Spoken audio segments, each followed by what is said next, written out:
In continuation of the last videos on aromatic electrophilic substitution of BSc Part 1 Organic Chemistry, the first topic that we are going to take up in this video is mercuration. The reaction in which hydrogen from an aromatic hydrocarbon like benzene, naphthalene or any other derivative of benzene is substituted by mercury acetate is known as mercuration.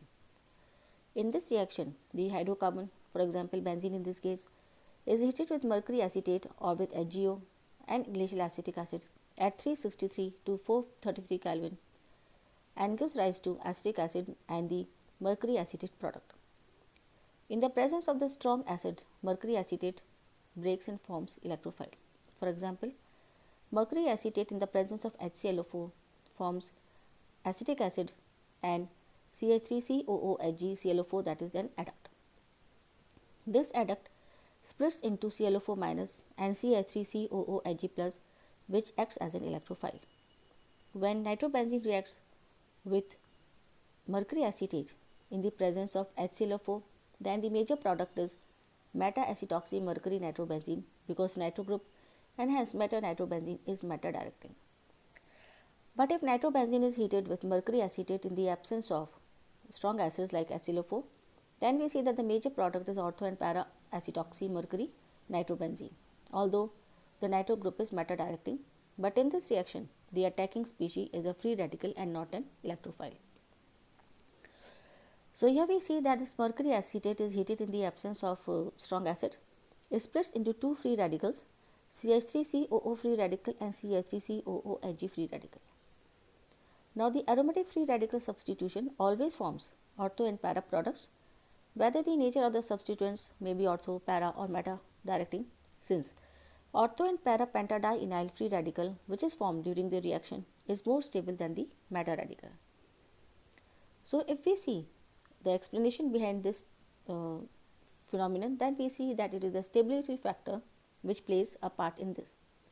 So first let's take ortho attack. So when we consider ortho attack, then we see that first we take this CH3COOHG, this is represented as Y free radical, and the at C1 carbon is attached to the or bonded to the nitrogen of the nitro group, and the double bond between C1 and C2 undergoes homolytic fission. One electron of this pair goes on the carbon 1 and one electron from this homolytically fission bond pairs with the free radical and forms a covalent bond with this Y free radical, and thereby the number 6 carbon atom converts from the sp2 hybridized state to the sp3 hybridized state, and the number 1 carbon atom attains an unpaired electron. Now we see that the double bond between the carbon 2 and carbon 3 splits evenly, that is undergoes homolytic fission, and one electron from this bond pairs up with the unpaired electron at the carbon 1 position and forms a double bond between carbon 1 and carbon 2. And this second electron from this split double bond goes to the number 3 carbon atom. Now in the next step we see that the double bond between the carbon 4 and carbon 5 undergoes homolytic fission, and one electron from this bond pairs up with the unpaired electron at the third position, that is the third carbon, and forms a double bond between carbon 3 and carbon 4, and the second electron from this bond goes to the number 5 carbon.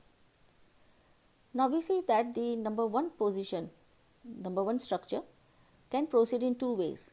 The one manner we have explained, but there is another manner in which this number 1 structure can proceed further.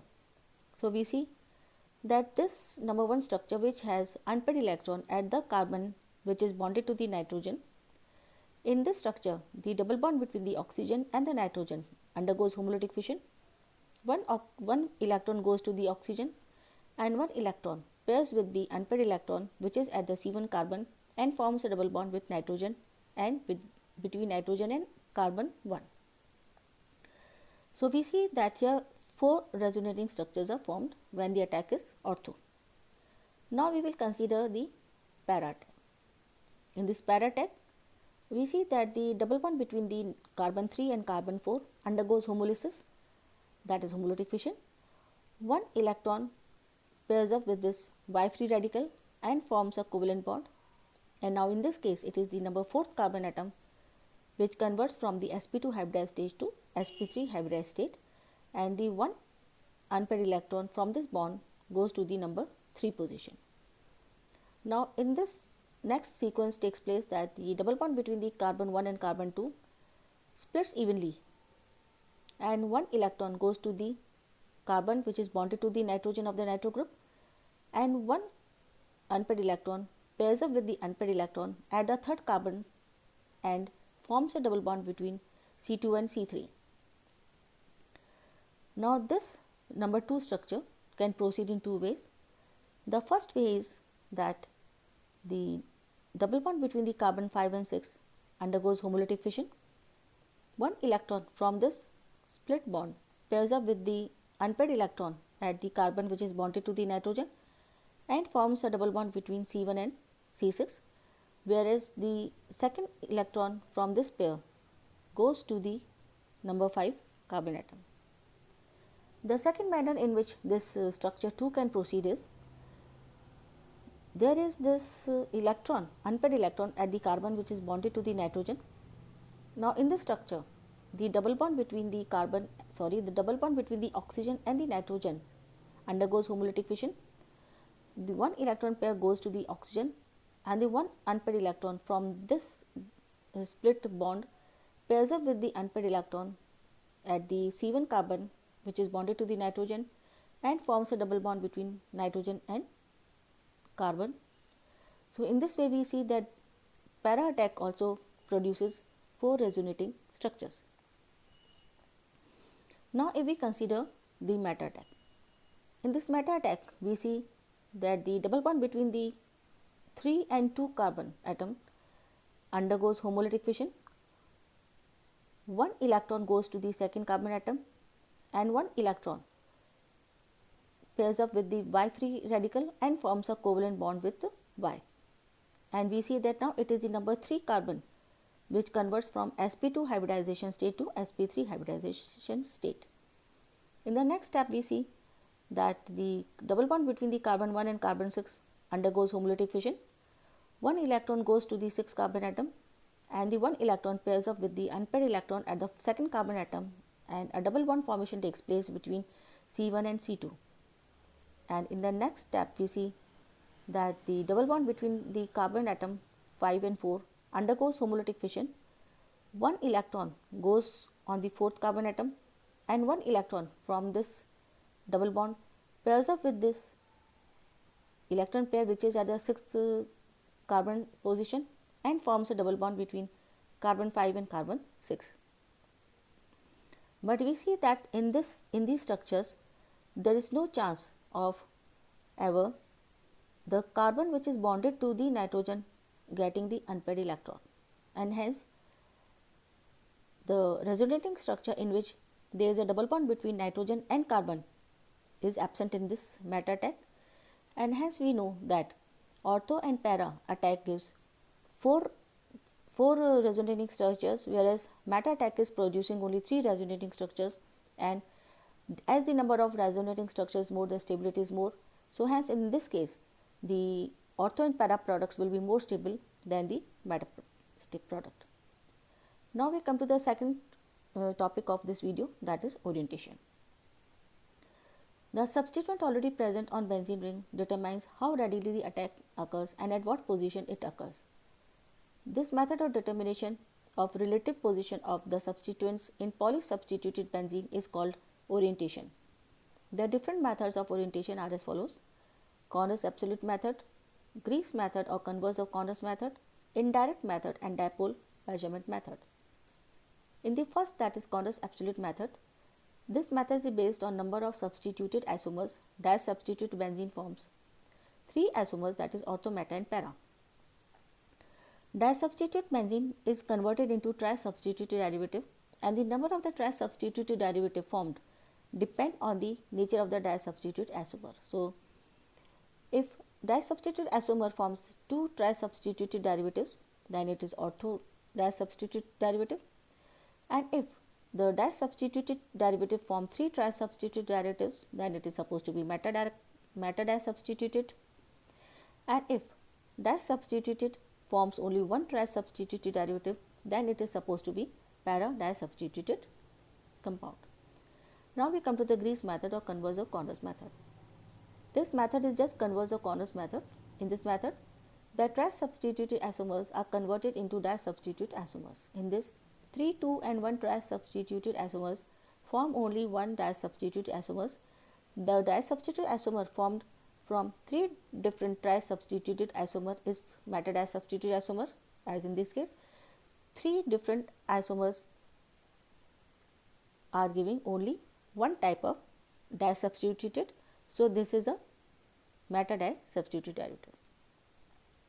If the number of the trisubstituted isomers which are forming one disubstituted isomer is 2, then this is an ortho disubstituted derivative. So we see that only 2 different trisubstituted derivatives form one disubstituted derivative. So this is an ortho derivative.